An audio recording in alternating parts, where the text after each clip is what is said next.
नमस्कार, आप देख रहे हैं न्यूज इंडिया। आपके साथ मैं हूं अभिषेक। ईरान के खिलाफ अमेरिका इजरायल के महाजंग को 1 महीने से ज्यादा हो चुके हैं।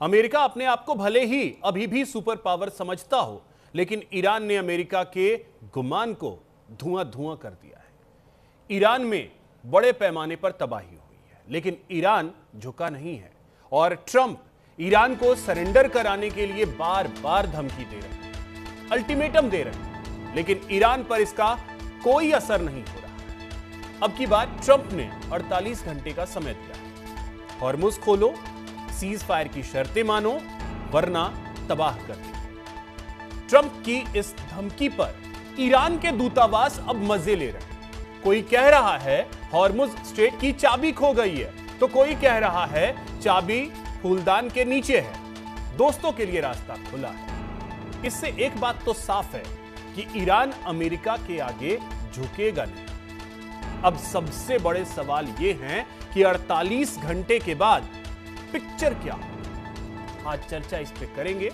उससे पहले ये रिपोर्ट।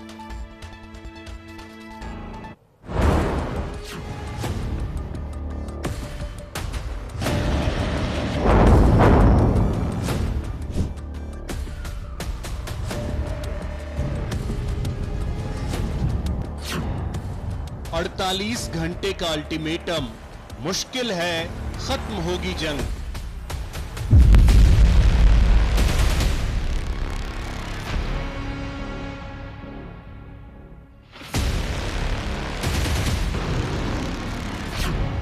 सीज फायर को ट्रंप बेताब, ईरान नहीं दे रहा भाव।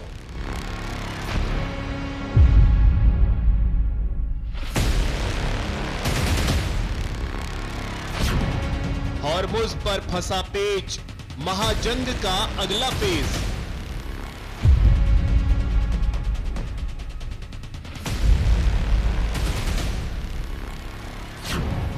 युद्ध विराम की बात, ईरान पर क्यों बमों की बरसात।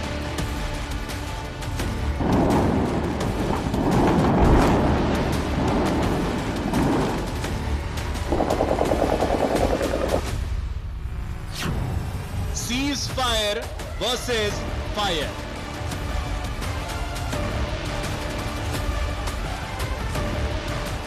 मिडिल ईस्ट में अमेरिका, इजरायल और ईरान के बीच युद्ध को शुरू हुए 1 महीने से ज्यादा समय बीत चुका है, लेकिन अब तक ना तो स्ट्रेट ऑफ हॉर्मुज खोलने पर कोई बात बन पाई है और ना ही दोनों पक्षों की ओर से युद्ध खत्म करने पर बातचीत सफल हो पाई है। इस बीच अमेरिकी राष्ट्रपति डोनाल्ड ट्रंप ने हॉर्मुज स्ट्रेट खोलने के लिए ईरान को 48 घंटे का अल्टीमेटम तो दिया है, लेकिन ईरान पर ट्रंप के किसी भी धमकी का असर पड़ता दिखाई नहीं दे रहा। ईरान की हेकड़ी पर ट्रंप तमतमाए हुए हैं। उन्होंने साफ लहजे में कह दिया है कि अगर बात नहीं मानी गई तो ईरान को नरक जैसे हालत में पहुंचा दिया जाएगा। ट्रंप ने सोशल मीडिया प्लेटफॉर्म ट्रुथ पर कहा कि अगर ईरान मंगलवार 7 अप्रैल 2026 को रात 8 बजे तक हॉर्मुज स्ट्रेट खोलने के लिए कुछ नहीं करता है, तो उनके पास न तो कोई पावर प्लांट बचेगा और न ही कोई पुल सुरक्षित होगा। ईरान को ट्रंप कितनी भी धमकी दे रहे हैं, समझौता करने के लिए दबाव बना रहे हैं, लेकिन ईरान पर कोई फर्क नहीं पड़ रहा है। ईरान ने भी तेवर दिखाते हुए कह दिया है कि अमेरिका की शर्तों पर इस युद्ध को खत्म नहीं करेंगे। कोई भी बातचीत हमारे राष्ट्रीय हितों को ध्यान में रखकर ही की जाएगी। हॉर्मुज स्ट्रेट को लेकर ट्रंप के धमकी पर जिम्बाब्वे स्थित ईरानी दूतावास ने तंज भरे अंदाज में जवाब दिया है। दूतावास ने कहा कि हॉर्मुज स्ट्रेट की चाबी खो गई है। ईरान के कुछ अन्य दूतावासों ने भी सोशल मीडिया पर ट्रंप का मजाक उड़ाया है। दक्षिण अफ्रीका में मौजूद ईरानी दूतावास ने तंज कसते हुए कहा कि चाबी फूलदान के नीचे है, दोस्तों के लिए रास्ता खुला है। ट्रंप के अल्टीमेटम का ईरान पर कोई खास प्रभाव पड़ता नहीं दिख रहा है। ईरानी दूतावास ट्रंप के मजे ले रहे हैं, इसलिए ट्रंप भड़के हुए हैं। जहां एक तरफ सीज फायर की बात हो रही है तो दूसरी तरफ अमेरिका इजराइल ईरान पर हमले भी कर रहे हैं। ऐसे में सवाल यह है कि जब सीज फायर की बात हो रही है तो अमेरिका इजराइल की तरफ से फायर जारी क्यों है? क्या ऐसी स्थिति में ईरान मानेगा, जबकि ईरान के तेवर जंग की शुरुआत से लेकर अब तक झुके नहीं हैं और जिस बात पर ट्रंप जंग खत्म करना चाहते हैं उस बात को फिलहाल ईरान मानने को तैयार नहीं। यानी हॉर्मुज पर ईरान हाँ नहीं कर रहा है, जिस पर ट्रंप का गुस्सा लगातार धधक रहा है।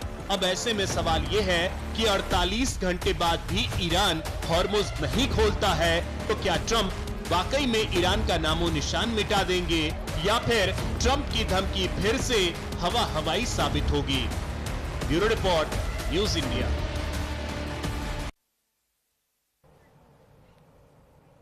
तो देखिए, अल्टीमेटम 48 घंटे का है, बुधवार सुबह तक का।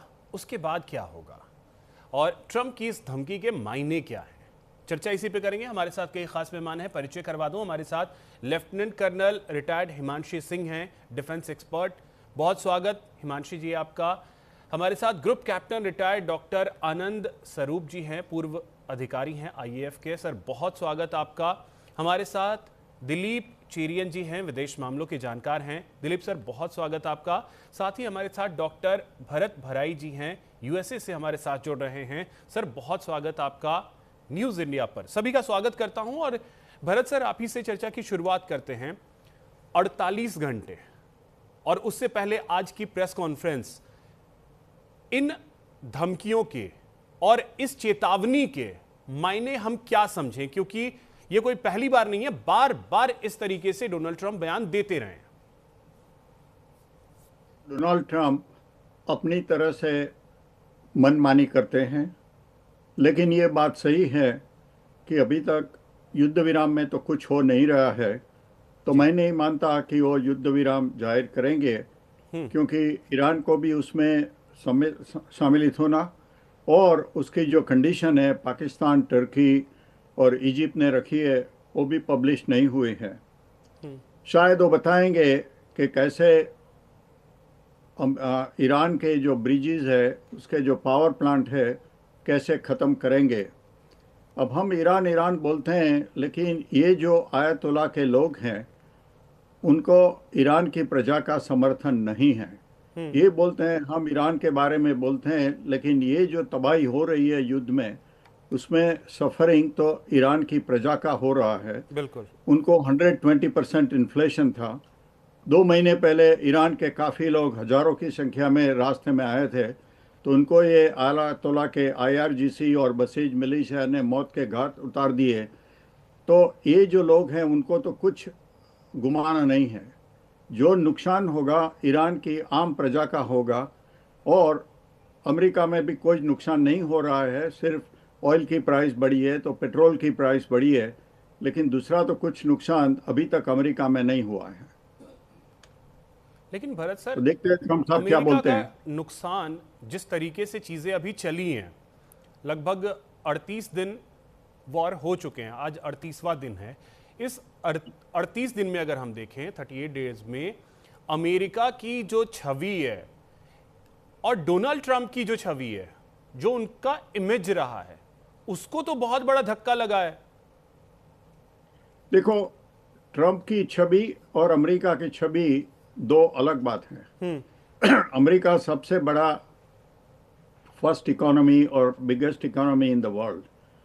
ट्रंप कोई पॉलिटिशियन नहीं है, वो बिजनेसमैन थे और अपनी तरह करते हैं। काफ़ी लोगों का इंसल्ट भी करते हैं, एक बार ये बोलते हैं, दूसरी बार वो बोलते हैं, लेकिन उसके पास सत्ता है और उन्होंने कमांडर की चीफ के तरह अमेरिकी आर्म फोर्सेस को आदेश दिया है।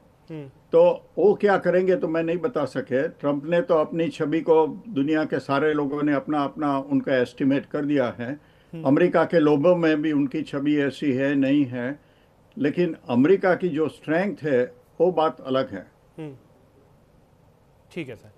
आनंद स्वरूप सर, अब अगर मिलिट्री के स्टेज पे हम चीज़ों को समझने की कोशिश करें, 48 घंटे की चेतावनी के मायने क्या समझे जाएं? क्योंकि उन्होंने पहले भी इस तरीके की चेतावनी कई बार दी है और ऐसा प्रतीत हुआ, ऐसा लोग समझे कि डोनाल्ड ट्रंप एक प्रेशर बनाने की कोशिश कर रहे हैं, ईरान को डराने की कोशिश कर रहे हैं। लेकिन अब तो जो ईरानी दूतावास जहां जहां हैं वो लोग मजे ले रहे हैं अब डोनाल्ड ट्रंप के कि दोस्तों के लिए रास्ता खुला है, चाबी खो गई है। तो मतलब डोनाल्ड ट्रंप की छवि को तो बहुत बड़ा धक्का लगा है, चाहे कोई इस चीज को स्वीकार करे या ना करे, क्योंकि कहा यही जा रहा था कि 7 दिन में युद्ध खत्म हो जाएगा। बिल्कुल सही बात आपने बोली। बेसिकली वॉर जो है, दोनों पार्टी इस स्टेज पे आकर के टोटली एग्जॉस्टेड हो चुकी हैं। ईरान के पास एडवांटेज है कि वो अपने होम फ्रंट से लड़ रहे हैं, अमेरिका के लिए लॉजिस्टिकल और एडमिनिस्ट्रेटिव इश्यूज है, और इसराइल उसमें बहुत ज्यादा इंपैक्टेड हो रहा है क्योंकि उस पर सारा इंपैक्ट ईरान का इसराइल पे आ रहा है। 12,500 स्ट्राइक्स करने के बाद में यूएसए जो है उसको अभी भी ये बोलना पड़ रहा है कि हम 48 आवर्स का एक बीच में गैप देते हैं, विंडो देते हैं, उसके बाद अल्टीमेटम के बाद जो है इम्पैक्ट करेंगे। तो ये बेसिकली जो वॉर है अब साइकोलॉजिकल या साई वॉर पे आ गया है। अब थोड़े दिनों पहले आप देखते थे कि यूएसए जनवरी के अंदर यूएसए ने एक स्टेटमेंट दिया था कि आपके यहाँ जो इतने अपने प्रोटेस्ट हो रहे हैं, इन प्रोटेस्ट में हम आपकी मदद करेंगे। आज से 2 दिन पहले पेजेश्कियन जो है इनके लीडर, उन्होंने एक चिट्ठी लिखी है अमेरिका के रेजिडेंट्स के नाम कि हमारी आपसे कोई दिक्कत नहीं है, कोई दुश्मनी नहीं है, मगर हम जो है चाहते हैं कि भाई ये वॉर में हमारे आपसे नहीं है और आपसे रिलेशन हमारे बिल्कुल ठीक है। तो साइकोलॉजिकल वॉरफेयर किस लेवल पे जा रहा है, और ट्रंप के पास में कोई एक कह लीजिए कि एक आउटलेट नहीं मिल रहा कि पीसफुल या रेस्पेक्टफुल एग्जिट कर पाए इस वॉर से। तो वो बार बार ये स्टेटमेंट्स दे रहे हैं अपनी एक तरीके से फेस सेविंग के लिए, क्योंकि उनको अभी मिड टर्म में भी जाना है, और मिड टर्म में जाना है उसके लिए आप देखिए कि अभी जो वॉर के एक्सपेंडिचर है, पेंटागन ने $200 बिलियन के लिए एक्सटेंशन मांगी है। इनके खुद की कंट्री के ऊपर 38.5 ट्रिलियन का डेट चल रहा है, 1 ट्रिलियन डेट की इसकी एनुअल सर्विसिंग है। तो ये जो वॉर कॉस्ट है, अब इसके अंदर आप देखिए जो लास्ट अपना एक एयरमैन को ट्रीट करने के लिए इनके स्टार्टिंग से लेकर जो अपना 15 इजेक्शन हुआ था उसको लेकर के इनको 10 एयरक्राफ्ट, इसमें 6 एयरक्राफ्ट तो इन्होंने सेल्फ डिस्ट्रिक्ट करके वहां पे आए हैं। तो बहुत बड़े बड़े लॉसेस इस वॉर के अंदर हो रहे हैं, और यूएसए ने कभी नहीं सोचा था। आप देखिए जो एक स्विफ्ट ऑपरेशन इन्होंने वेनेजुएला में किया, रातों रात में वहां के प्रेसिडेंट को उठा करके ले आए। तो इनकी यही एक्सपेक्टेशन थी कि हम टॉप लीडरशिप को एक्सटर्मिनेट कर देंगे, खत्म कर देंगे और युद्ध जो है वो रुक जाएगा। मगर वो हुआ कुछ नहीं, क्योंकि मोज़ेक डिफेंस के चलते उन्होंने अपने अपने रीजनल सेंटर्स पे अथॉरिटी दे दी थी और उन्होंने इम्पैक्ट कर दिया। अब उन्होंने एक इनका पुल उड़ाया है, उस पुल के चलते उन्होंने 8 जो है ब्रिजेस के ऊपर जो बहुत ही कॉस्टली 3-3 हजार करोड़ की कॉस्ट में बने ब्रिजेस जो है मिडिल ईस्ट में, उनका नंबर्स दे दिए गए हैं कि इनको हम आइडेंटिफाई करके इनको हम कर देंगे। तो हो क्या रहा है कि अमेरिका में जैसे भरत साहब ने बोला कि वहां पे तो कुछ नहीं हो रहा, खाली तेल के दाम बढ़े, तो एक एडवांटेज है उनके पास में, ज्योग्राफिक एडवांटेज है कि वो 10 से 12 हजार किलोमीटर दूर बैठे हुए हैं। जो सिटीज पास में उनसे डिसएडवांटेज भी एक तरीके से है। कुछ चीजें डिसएडवांटेज तो मैंने बताया है कि एडमिनिस्ट्रेटिव और लॉजिस्टिकल कॉस्ट तो बहुत ज्यादा बढ़ गई है।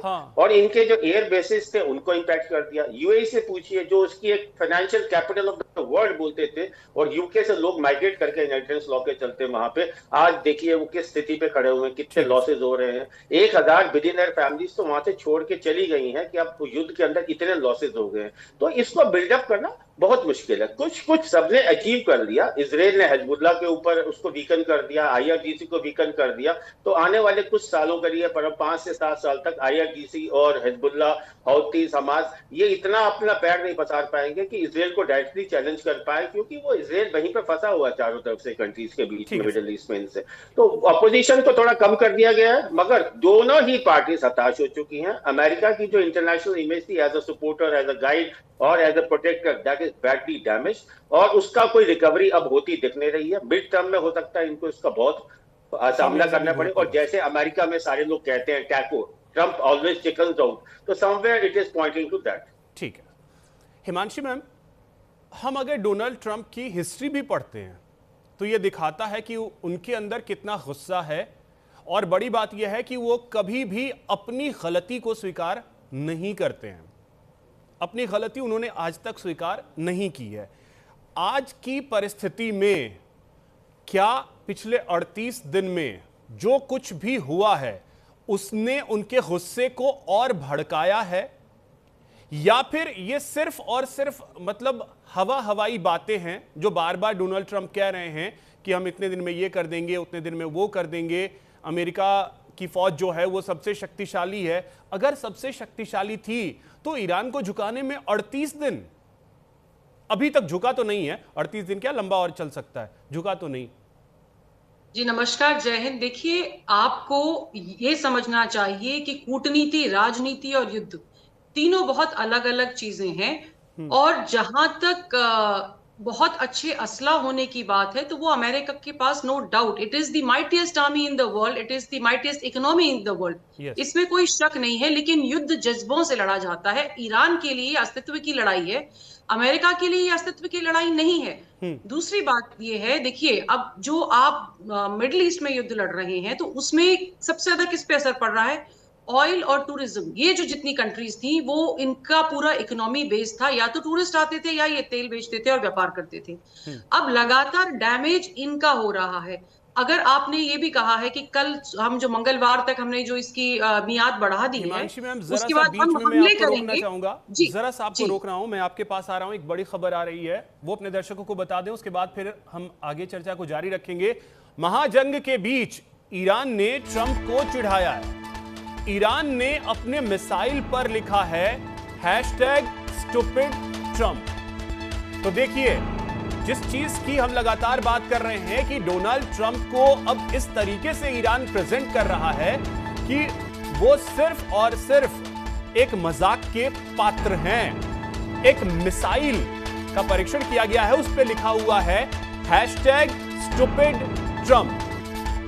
अब आपको याद दिला दें कि कल डोनाल्ड ट्रंप ने जिस तरीके के शब्दों का इस्तेमाल ईरान के लिए किया था, उसके बाद आज ईरान ने उसी चीज का रिवर्ट किया है और स्टूपिड ट्रंप हैशटैग लिख करके मिसाइल पर उसे टेस्ट किया है।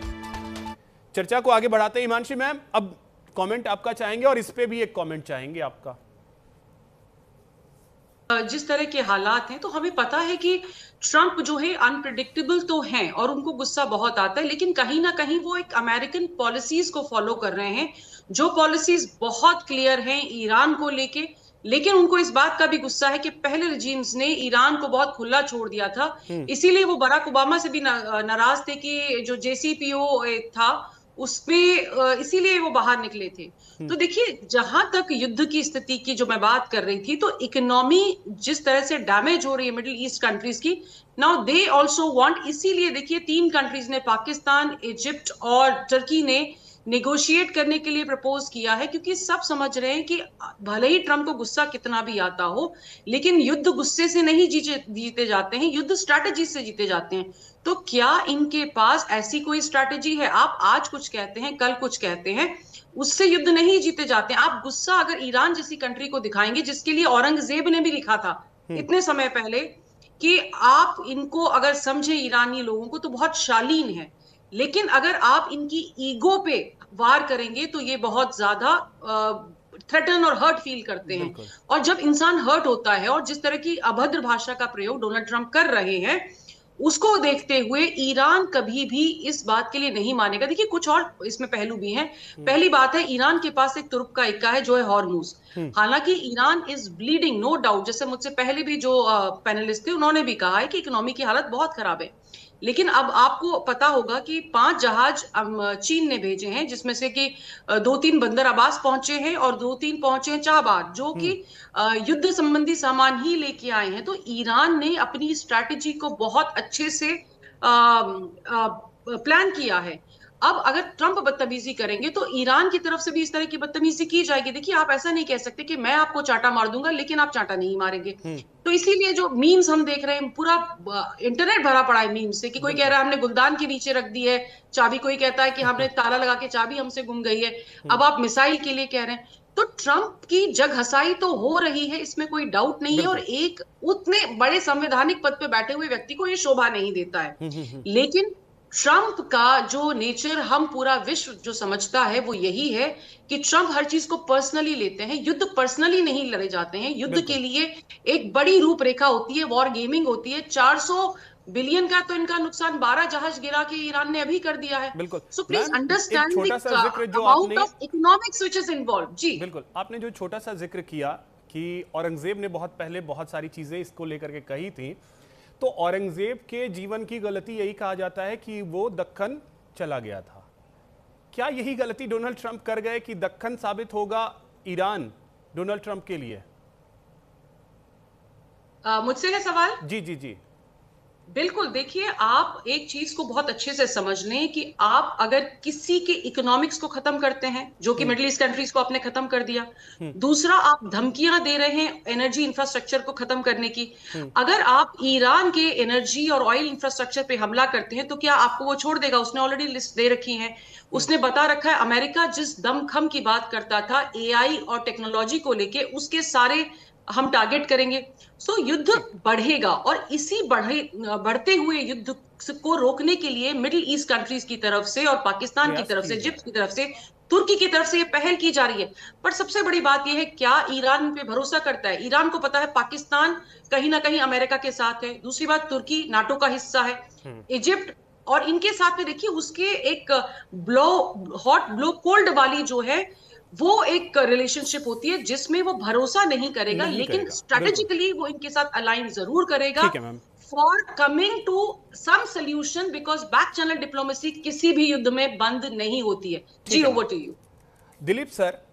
अब जो वर्तमान स्थिति बनी हुई है, क्या यह लग रहा है कि क्योंकि डोनाल्ड ट्रंप के बयान से यह महसूस होता है कि वो भी कहीं ना कहीं चाहते हैं कि युद्ध जल्दी से रुक जाए, लेकिन जो टेबल टॉक है उसमें हमारी चले और ईरान उस चीज को मानने को तैयार नहीं है। हालांकि ईरान के लोग भी ये चाहते होंगे कि ये वॉर जल्दी से रुक जाए, लेकिन क्या इसमें इजराइल वो कभी नहीं चाहेगा कि अभी इस वक्त कम से कम युद्ध रुक जाए? देखिए, आपने एक बहुत अच्छा पॉइंट पे आया, मैं यही पॉइंट को एक्सपैंड करना चाहता हूं कि अब डोनाल्ड ट्रंप के हाथ में युद्ध रहा नहीं। अब किसी को पता नहीं है कि इजराइल का रोल जो है, इजराइल का मेन उद्देश्य यह है कि इस वॉर को चलाने दे और अमेरिका को इस वॉर के लिए एक्सपेंडिचर करने दे और उनका लॉसेस ज्यादा जितना माउंट करेगा उतना उनका कमिटमेंट इस वॉर में होगा और इसराइल के प्रोटेक्शन के लिए ये बहुत एडवांटेजेस है। अगर हम देखें तो लोग इस वक्त ये कह रहे हैं, एनालिस्ट ये कह रहे हैं कि ये जो ब्रिज को अमेरिका ने डिस्ट्रॉय किया था उसमें भी इजराइल का ही हाथ है। तो अगर हम एनालाइज करें, जैसे कई विशेषज्ञों ने कहा कि वॉर जीता जाता है स्ट्रैटेजी से, पर जब स्ट्रैटेजी आपके हाथ से निकल जाता है और किसी और के हाथ में है और हथियार भी उसके हाथ में है, तो आप वॉर कैसे जीत पाएंगे? डोनाल्ड ट्रंप को यह लगता है कि इस वक्त मैं जो वॉर रेटरिक चला रहा हूं उससे मैं अपना जो पॉपुलैरिटी है वो बढ़ाऊं, वो नहीं हो रहा है। बिल्कुल। अमेरिका में एक बड़ा सिंपल रूल है, जब गैसोलीन का प्राइस पंप में $3 से ऊपर जाए तो लोगों का वोट दूसरे भाग चले जाता है। तो आप कहेंगे कि ये मागा सपोर्टर्स अभी भी ट्रंप के साथ है। ट्रंप को अब जो गुस्सा आ रहा है वो सिर्फ मिसाइल पे उसके खिलाफ कुछ लिखने की वजह से नहीं, ना उसका जो शब्द जो वो इस्तेमाल कर रहे वो इसके वजह से नहीं, उसको अब गुस्सा इसलिए है कि उनका जो मेन स्ट्रीम सपोर्टर है, उनका जो कोर सपोर्टर है, उसमें भी क्रैक्स आ चुके हैं और अब वो ब्लेम करे बाइडेन को, ओबामा को, उससे कोई फर्क नहीं पड़ रहा है लोगों को ये लग रहा है कि इस व्यक्ति ने हमारा जो जीवन है उस पे असर डाला और नेगेटिव असर डाला। वो ईरान पे जो करे ना करे, अब अमेरिकन पब्लिक को, जहां तक मुझे लगता है अमेरिकन पब्लिक को इमेज ये लग रहा है कि डोनाल्ड ट्रंप हमें कहीं फंसाया है और उसके वजह से हमारा जो नुकसान हो रहा है, ईरान के लोगों पे नुकसान तो हो रहा है, उन पे तबाह तो हो रहा है, पर अमेरिकन लोगों का ये कहना है कि हम पे क्यों असर पड़ रहा है। हमने आर्मी के लिए, एयरफोर्स के लिए इतने बजट्स एलोकेट कर चुके हैं इतने सालों से, पर हम ये युद्ध क्यों नहीं जीत रहे। और ये युद्ध जो है, जो 7 दिन का युद्ध मैक्सिमम एस्टिमेट किया था उनके ही एनालिस्ट, उनको अब सरप्राइज लग रहा है कि हम क्या करें, नेक्स्ट स्टेप क्या होगा। सर, और तो ये अब नेक्स्ट स्टेप जो बयान ईगो आ के रहे हैं, बेसिस पे नहीं हो सकता। जैसा आपने कहा भी कि युद्ध शुरू करना आपके हाथ में होता है, लेकिन खत्म करना आपके हाथ में नहीं होता है। बौखलाहट इतनी ज्यादा है कि कुछ कहा नहीं जा सकता, और इसी वजह से देखिए कि किस तरीके के बयान जो हैं डोनाल्ड ट्रंप के आ रहे हैं, और उनका यह कहना है कि अगर हमारी बात नहीं मानी गई तो ईरान को हम नरक भेज देंगे। तो फिर मतलब कर दीजिए वही जो 1945 में जापान पे किया था, वो कर दीजिए, काम खत्म है, क्योंकि शक्तिशाली तो आप हैं, इस चीज को हर कोई स्वीकार करेगा, तो वही कर दीजिए फिर। पर उन दिनों में देखिए, ये जो आप शक्तिशाली कह रहे हैं ना, उन दिनों में चाइना का ये रोल था, और चाइना चुप रहने वाला नहीं है इस युद्ध में। अभी तक इजराइल और अमेरिका मिल के लड़ रहे हैं ईरान के खिलाफ। ईरान अटैक कर रहे हैं बाकी अरब कंट्रीज को, पर अभी तक ना चाइना से ना रशिया से। रशिया इस वक्त सबसे लार्जेस्ट बेनिफिशियरी है इस वॉर का। रशिया को जो ऑयल से रेवेन्यू आ रहा है, उसका अब रेवेन्यू 3 टाइम्स बढ़ गया है। तो मेरे ख्याल में ये सब चुप रहने वाले नहीं है, और अमेरिका जो सोच रहे थे कि जापान को जैसे हमने तबाह किया था वैसे करेंगे, वो नहीं कर पाएंगे। ठीक है सर। भरत सर, अब देखिए यही चीज है, वॉर शुरू करना ट्रंप के हाथ में था। 28 फरवरी को उन्होंने शुरू कर दिया, और क्या अब यही बौखलाहट दिख रही है उनके चेहरे पर, उनके बयानों में, उनके हाव भाव में, और जिस तरीके से वो अपने देश में सेना के अंदर भी एक्शंस जिस तरीके से ले रहे हैं, वो दिखा रहा है कि अब बौखलाहट उनकी अपने तमाम लेवल को पार कर रही है। अब वॉर रोकना उनके हाथ में बिल्कुल नहीं दिख रहा। मेरा ख्याल है 2 या 3 हफ्ते में ये जो नुकसान करना है, ईरान पर बॉम्बिंग करना है, उसके बाद वो जाहिर करेंगे कि हम ईरान के जो टारगेट थे, मिलिट्री टारगेट थे, उसको ख़त्म कर दिए। जो इंडस्ट्रियल टारगेट थे, स्टील प्लांट और उसके जो इलेक्ट्रिक प्लांट है, उसको ख़त्म कर दिए हैं, और पेट्रोकेमिकल स्ट्रक्चर उसको ख़त्म कर दिए हैं। तो अभी कुछ ऐसे मिलिट्री टारगेट या इकोनॉमिक टारगेट नहीं रहे हैं कि हमको ये बॉम्ब मारी शुरू करना है। मेरा ख्याल है कि ऐसा वो 3 हफ्ते में करेंगे। फिर क्या होगा कि युद्ध बंद तो नहीं हो जाएगा, लेकिन बहुत कम हो जाएगा। अब ईरान को भी काफ़ी नुकसान हुआ है, अभी वो बयानबाजी तो कर रहे हैं, लेकिन उसके इकोनॉमिक टारगेट और मिलिट्री टारगेट तो काफ़ी ख़त्म हो चुके हैं। तो वो भी चुपचाप बोलेंगे नहीं कि हमने युद्ध विराम किया है, लेकिन चुपचाप वो मिसाइल छोड़ने का कम कर देंगे, क्योंकि इनके पास उतने मिसाइल तो अभी रहे नहीं हैं। तो ऐसे लो लेवल वॉर हो जाएगा, इधर उधर मिसाइल डालेंगे। चलिए हम मानते हैं कि ठीक है कि नुकसान हुआ है, लेकिन ईरान को घुटनों पर जो लाने की बात थी, घुटनों पर ईरान नहीं आया है। और दूसरी चीज ये है कि चाइना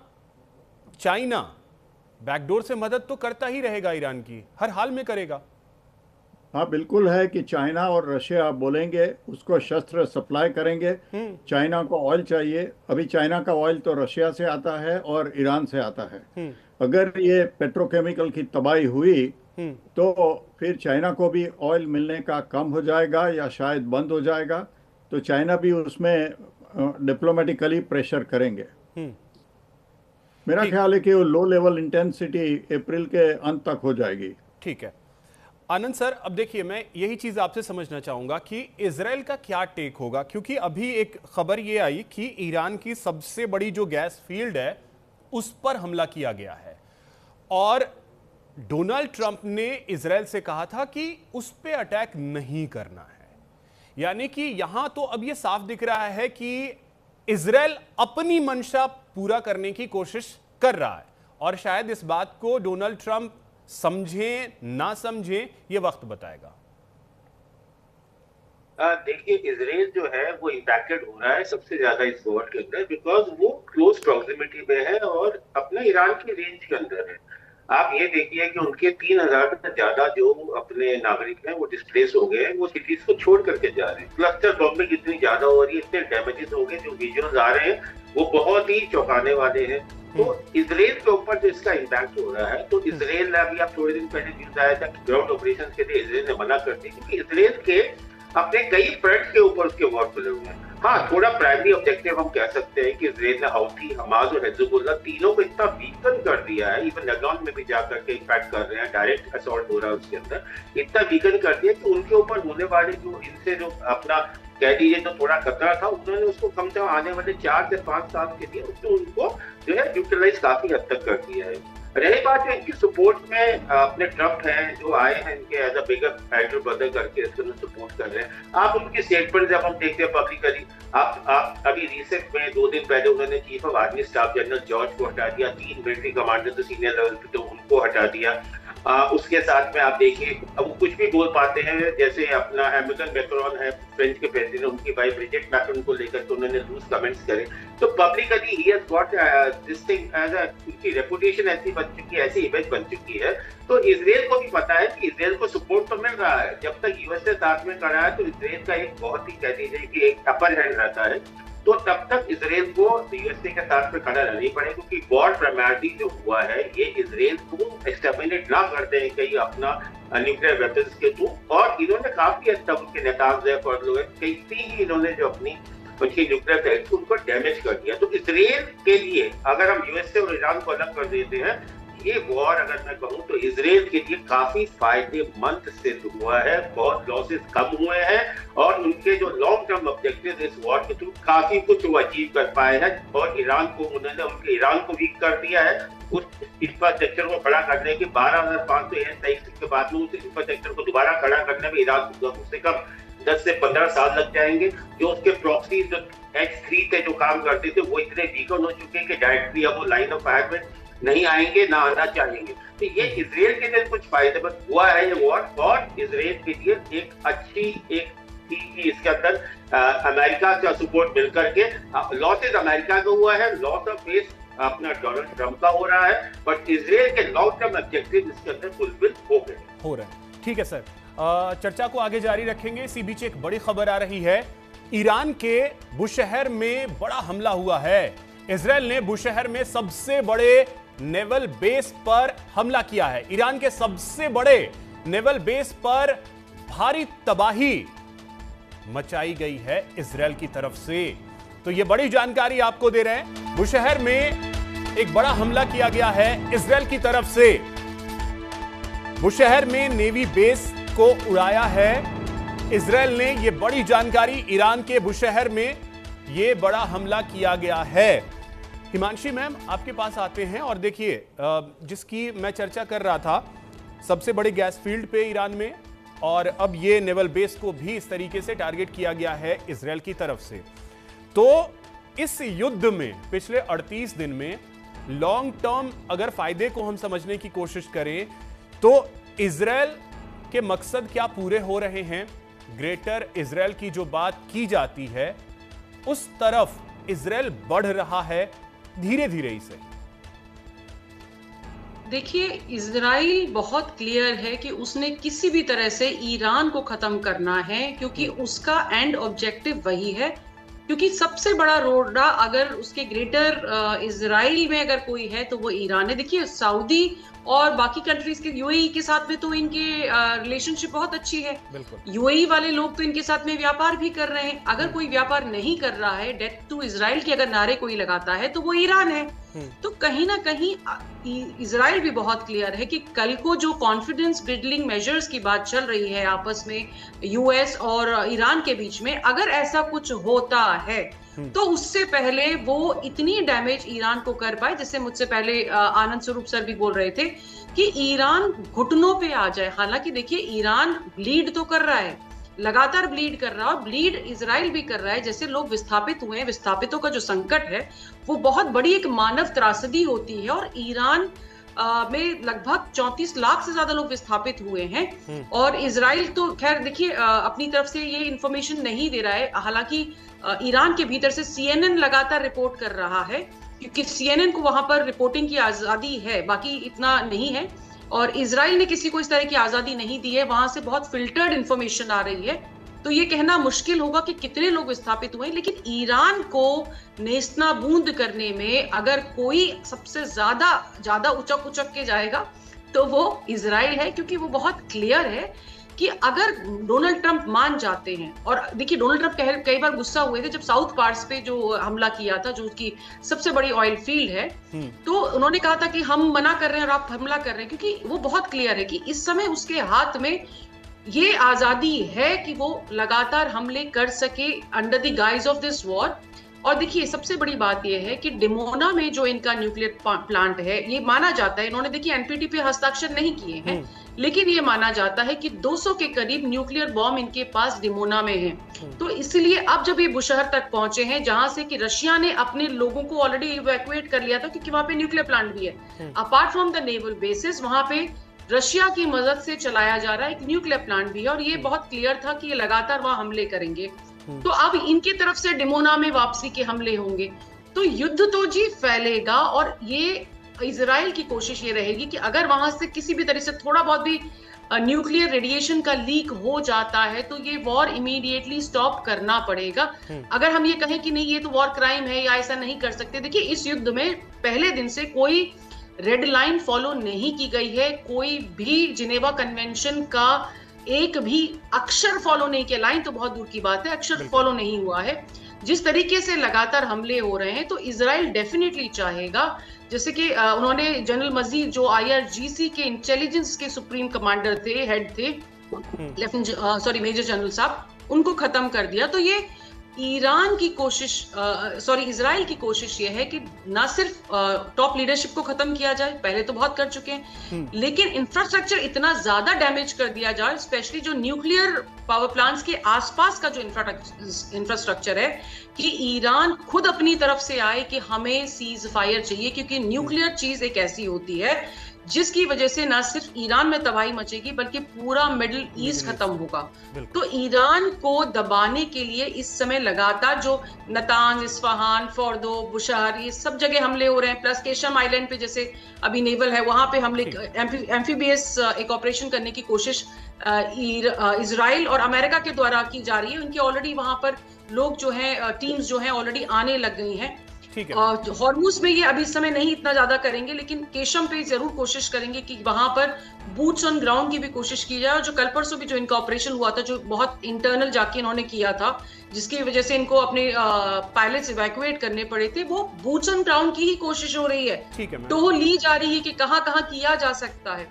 तो उससे पहले मुझे लगता है कि इजराइल चाहेगा कि जब तक की CBM की बात हो, उससे पहले CBM I mean confidence building measures की बात हो, उससे पहले ईरान को इतना ज्यादा तबाह कर दो कि वो 5-10 साल सिर्फ अपना इकोनॉमी और अपने लोगों को रिवाइव करने में लगा दे और इजराइल की तरफ देखे भी ना। जी दिलीप सर, क्या आपको भी यही लगता है कि इजराइल ने लॉन्ग टर्म के लिए इन 38 दिनों में जो उसे अचीव करना था उस दिशा में बहुत मजबूती से उसने कदम बढ़ाए हैं?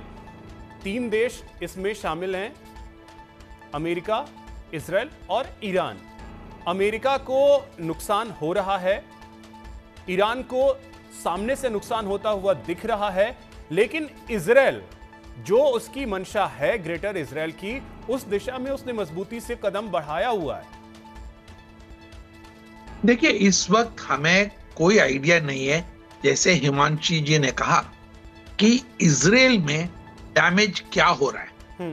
इजराइल से जो रिपोर्टिंग है वो सबसे कम निकल रहा है। इस वक्त हमें कोई आइडिया नहीं है कि, और ये तो स्थापित हो गया है कि इजराइल का जो आयरन डोम का कॉन्सेप्ट था उसको ऑलरेडी ईरान ने ब्रीच करके दिखा दिया।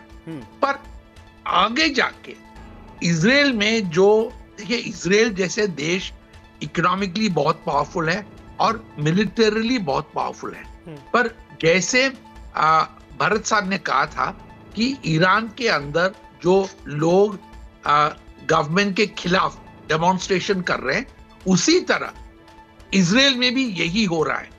इजराइल में भी देखिए वहां 10 लोगों को अफेक्ट किया तो वहां मोर्चा निकल जाता है। तो इजराइल में भी इस वक्त एक डर का माहौल है कि हमारे ऊपर क्या अटैक हो रहा है, और ये जो डायरेक्ट अटैक जो है, अभी तक इस तरह का अटैक उन पे हुआ नहीं है। ये पब्लिक जो है, आप एक तरह से कह सकते हैं कि वो परमानेंट वॉर साइकोलॉजी में रहते हैं, पर इस बार जो अटैक हुआ है उससे मेरे ख्याल में वो सिटीजन का साइकोलॉजी जो है उस पर बहुत असर पड़ा है, और मेरे ख्याल में उनका जो लेवल ऑफ ड्रेड है और जो सेंस ऑफ थ्रेट है वो बहुत बढ़ चुका है।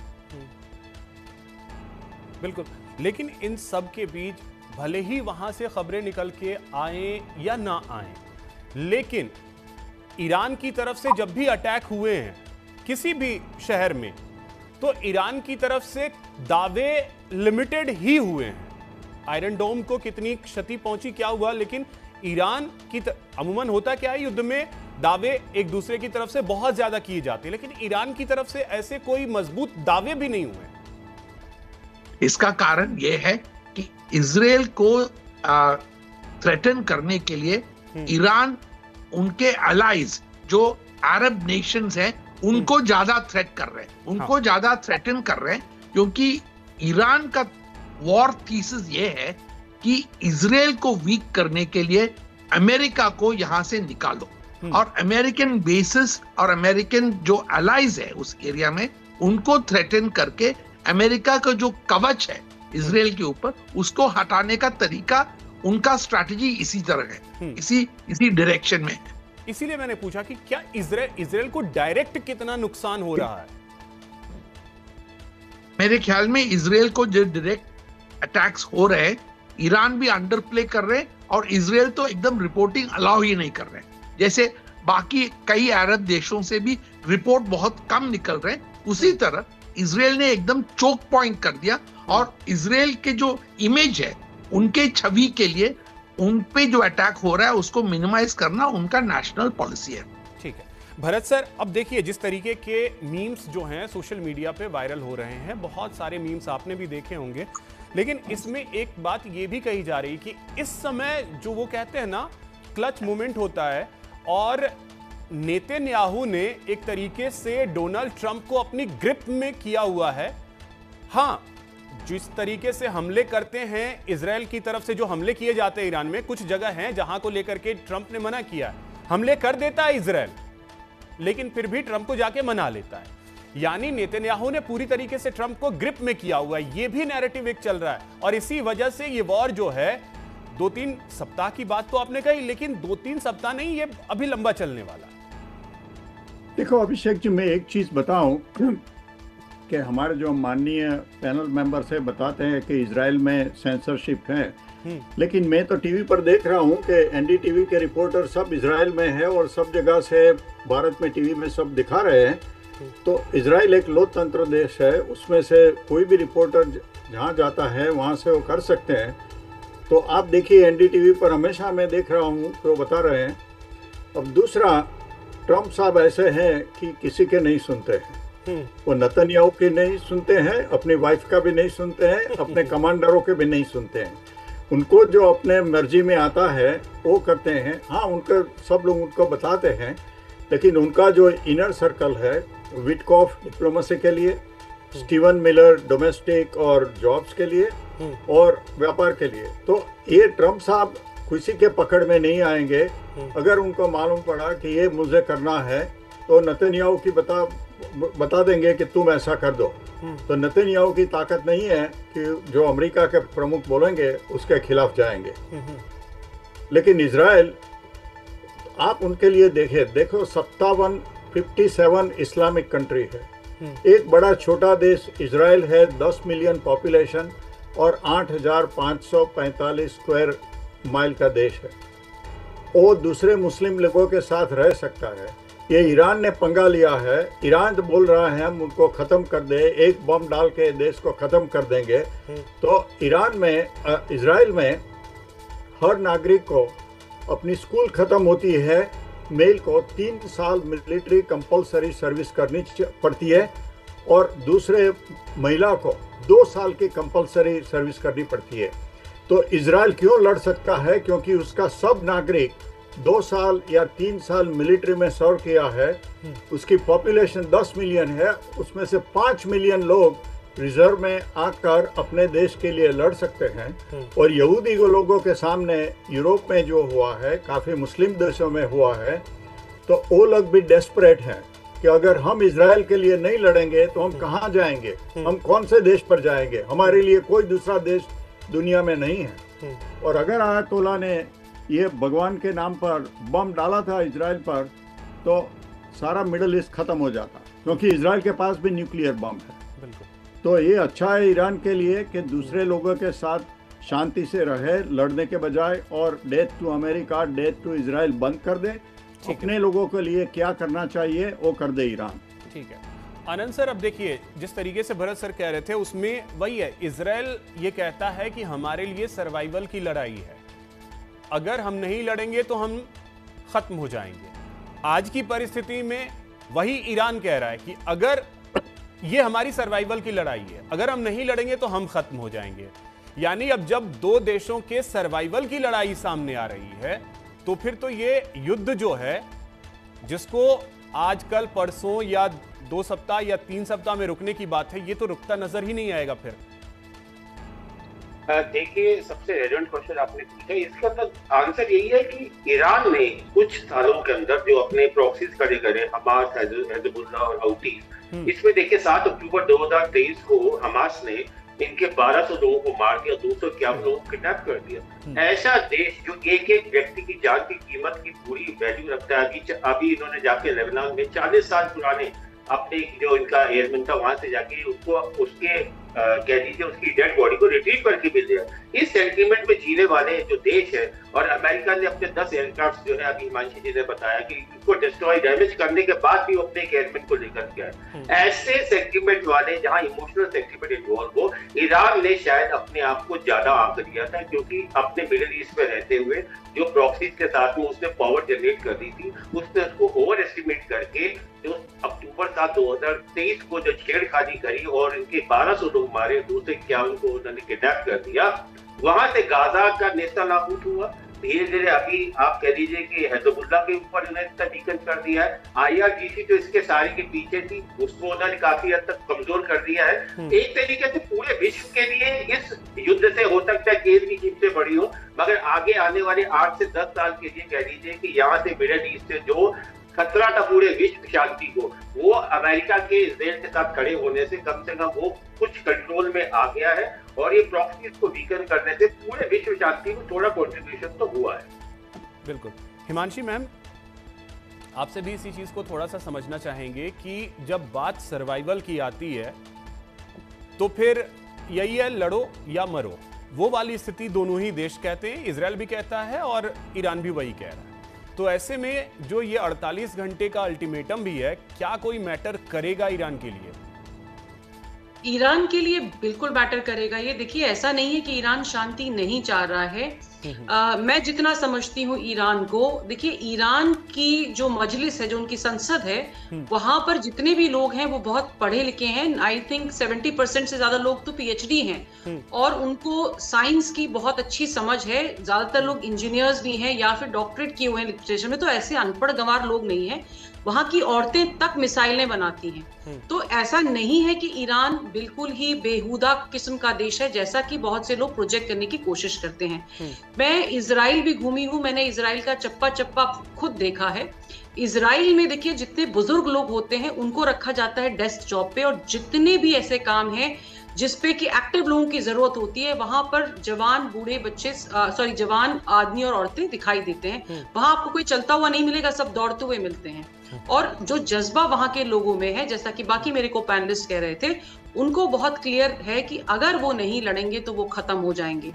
तो ये देखिए, दोनों देशों में टकराव कब आ रहा है? टकराव आया है 1979 के बाद में। उसके पहले तो ये दोस्त थे सारे। तो कहीं ना कहीं एक जो नेल्सन मंडेला का कोट है कि if 2 countries are fighting, you must know America has visited once. तो कहीं ना कहीं अगर ईरान में सत्ता परिवर्तन अमेरिका ने किया, तो उसके बाद में पूरे मिडिल ईस्ट में, स्पेशली ईरान और इजराइल के बीच में ये रंजिशें पैदा हुई हैं। उससे पहले इनमें रंजिशें नहीं थी। तो इसमें अब जब रंजिशें पैदा हो गई हैं, तो इतिहास को अगर हम ना भूलें तो हमें समझ में आता है कि अगर पहले दोस्ती थी और आज दुश्मनी है, तो ऐसा नहीं है कि दोबारा दोस्ती नहीं हो सकती है। लेकिन उसके लिए आपको बहुत सारी लेयर्स को ऊपर से उतारना होगा। सबसे ज्यादा जो बड़ी बात है इस समय है भरोसे की कमी। जब तक भरोसा नहीं होगा इन तीनों देशों के बीच में, और अब तो इसमें पूरा मिडिल ईस्ट शामिल हो गया है, तो अब देखिए टू मैनी कुक्स वाली बात हो गई है। भरोसा चाहिए, लेकिन इकोनॉमी भी चाहिए, पैसा भी चाहिए, और दोबारा रीबिल्ड करना है वो भी चाहिए। अब इनमें से हर कोई इतना बर्बाद हो चुका है कि अगले 4-5 साल वो युद्ध की नहीं सोचेगा, वो सिर्फ ये सोचेगा कि हमारे को दवाइयां चाहिए, हमें रोटी चाहिए, हमारे को अपना बिजनेस दोबारा से करना है। स्थिति वहां तक आ गई है, तो इजराइल भी अब यही चाहेगा। देखिए, इजराइल के जो लोग हैं वो सर्विसेज देते हैं पूरे वर्ल्ड को, और अमेरिका में एक बहुत बड़ी जूइश लॉबी है, और इसीलिए डोनाल्ड ट्रंप पे ये दबाव है कि जब तक नेतन्याहू चाहेंगे डोनाल्ड ट्रंप उनके साथ खड़े रहेंगे, क्योंकि वो जो लॉबी है वो गूगल भी चलाती है, वो आपका माइक्रोसॉफ्ट भी चलाती है। दुनिया का आप कंप्यूटर से लेके आप कुछ भी उठा के देख लीजिए, वो हर कोई कंपनी जूइश ओन्ड है, let's not forget it. And वो लॉबी जो है वही डोनाल्ड ट्रंप के इलेक्शंस को पैसा देती है।